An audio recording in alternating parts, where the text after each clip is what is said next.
In this video, I'll be showing you step by step how to register for an Exness account. It is super easy to do.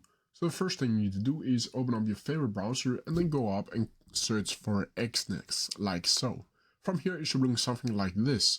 And here you will not need to go into the actual website because there's no login details there. You'll need to go down to click Exness login right here instead. From here, it should bring something like this where I can see you will be welcome to Exness. Here you'll have the option to sign in or create an account.